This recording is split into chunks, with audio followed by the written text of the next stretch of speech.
پیاری حدیث جو میں بہت بار آپ کو سنا چکا ہوں، آقا علیہ الصلوۃ والسلام نے، ارے توجہ ہے کہ نہیں؟ آقا علیہ السلام نے ارشاد فرمایا فوالذی نفسی بیدہ، اس رب کی قسم جس کے قبضہ قدرت میں میری جان ہے، اس رب کی قسم جس کے قبضہ قدرت میں میری جان ہے، لا یؤمن احدکم حتی اکون احب الیہ من والدہ وولدہ، کہ کوئی بھی شخص، اور اگلی روایت میں ہے والناس اجمعین، دونوں ایک ساتھ نہیں حدیث ہے، حدیث نمبر 1415، آقا نے فرمایا کہ تم میں سے کوئی بھی، خدا کی قسم تم میں سے کوئی بھی شخص تب تک پورا ایمان والا نہیں ہو سکتا جب تک اسے اپنے اولاد، اپنے والدین اور تمام لوگوں سے زیادہ مجھ سے محبت نہ ہو جائے۔ کس سے محبت نہ ہو جائے؟ نبی سے، رسول اللہ علیہ الصلوۃ والسلام سے۔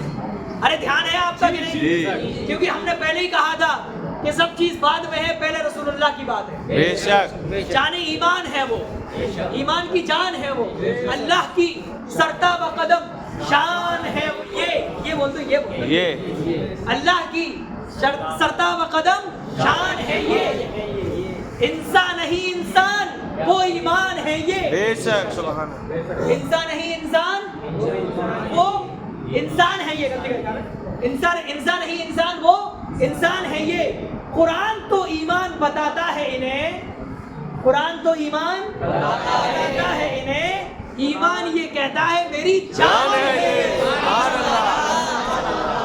ساری بات رسول اللہ کی ہے، بس یہاں پر کوئی کمپرومائز نہیں ہوگا، یہاں پر کوئی کمپرومائز نہیں ہوگا، بس لوگ یہاں پر کمپرومائز کرنے کی کوشش کر رہے ہیں، یہاں پر کوئی کمپرومائز نہیں، رسول اللہ کی بات ہے، پھر وہاں پر کوئی کمپرومائز نہیں۔ اب سنیں اگلی حدیث پڑھیں، آقا علیہ الصلوۃ والسلام نے ارشاد فرمایا، دیکھیں حلاوت الایمان کی بات ہو رہی ہے، یہ جو چیپٹر آ رہا ہے آگے حدیث نمبر 16 کا، اس چیپٹر کا جو ٹائٹل ہے اس کا ٹائٹل ہے حلاوت الایمان، ایمان کی مٹھاس، کیا ہے؟ ایمان۔ اب اس چیپٹر میں وہ حدیثیں بتائی جائیں گی، وہ حدیث بتائی جائے گی کہ جن چیزوں میں ایمان کی مٹھاس آدمی فیل کرتا ہے، ایمان کی مٹھاس فیل کرتا ہے۔ آقا علیہ الصلوۃ والسلام ارشاد فرماتے ہیں، حضرت انس سے روایت ہے، عن نبی صلی اللہ علیہ وسلم قال ثلاث من کن فیہ وجد حلاوت الایمان، تین چیزیں ایسی ہیں جس کے اندر پائی گئی تو گویا کہ اس نے ایمان کی مٹھاس حاصل کر لی۔ بے شک کتنی چیزیں؟ کتنی چیزیں؟ پہلی چیز آقا علیہ السلام نے فرمائی ان یکون اللہ ورسولہ احب الیہ مما سواہما، کہ اللہ اور رسول سے وہ سب سے زیادہ محبت کرنے والا، بے شک سبحان اللہ، اللہ اور رسول سے وہ سب سے زیادہ محبت کرنے والا، سب سے زیادہ محبت کرنے والا۔ دوسری چیز آقا نے فرمائی ان یحب المرء لا يحبه الا للہ وَإِن يَكْرَهْ أَن يَعُودَ فِي الْكُفْرِ كَمَا يَكْرَهْ أَن يُقْذَفَ فِي النَّارِ، اور آقا نے فرمایا دوسری چیز یہ ہے کہ آدمی جب کسی چیز کو کسی شخص سے محبت کرے، کسی انسان سے محبت کرے، کسی چیز کو چاہے تو صرف اللہ کے لیے چاہے، بے شک اس کے لیے چاہے، اللہ کے لیے، پاپا کی خدمت اس لیے نہ ہو کہ زمین میرے نام کر دیں۔ ارے سنیں، یہ چہل پہل ختم کریے، چہل پہل ختم کریے، وقت زیادہ نہیں ہے، پھر آپ کو نیند آئیے گی، کھینچ دوں گا پھر 2 گھنٹے، ہاں اس لیے وقت پہ ختم کرنا ہے تو چہل پہل ختم، جو بھی کام کرنا ہے خاموشی سے۔ کیا فرمایا آقا علیہ السلام نے کہ بندہ جب کسی چیز کو چاہے تو کس لیے چاہے؟ اس کے لیے چاہے، اللہ کی رضا کے لیے۔ ہم والدین کی خدمت اس لیے نہ کریں کہ ہمارے نام زمین ہو جائے گی، سمجھ گئے؟ بھائی سے اس لیے بے اولاد بھائی سے اس لیے محبت نہ کریں کہ اس کے مرنے کے بعد پاپا کی زمین ہمارے نام ہوگی، سمجھ گئے کہ نہیں؟ ہم اپنے پڑوسیوں سے اس لیے محبت نہ کریں کہ دعوت میں بلا لیتے ہیں، مولانا سے اس لیے محبت نہ کریں کہ لڈو کھلوا دیتے ہیں، یہ آسانی کی بات تھی۔ محبت جب بھی کریں اللہ کے لیے کریں، بے اس شک کے لیے کریں، اللہ کے لیے، جب اللہ کے لیے آپ محبت کریں گے تو اس محبت میں بھی گھاٹا نہیں ہوگا انشاءاللہ، انشاءاللہ، اور اس کا بدلہ دنیا میں بھی ملے گا اور آخرت میں بھی۔ بے شک کتنی چیزیں ہو گئی؟ 2 3 چیزیں بتائی تھی نا آقا نے۔ اب یہ جو چیز ہے آپ کو اس دور میں سب سے زیادہ سمجھنے کی ہے، جو تیسری چیز میں بتانے جا رہا ہوں، آقا علیہ السلام نے فرمایا کہ تیسری چیز جس سے بندہ ایمان کی مٹھاس حاصل کرتا ہے وہ یہ ہے کہ کفر کی طرف پلٹنے کو، ایک ایمان والا کافر بننے کو، خود کو کفر کی طرف پلٹنے کو اتنا برا سمجھے جتنا برا وہ خود کو آگ میں ڈالنا سمجھتا ہے۔ بے شک کیا سمجھے؟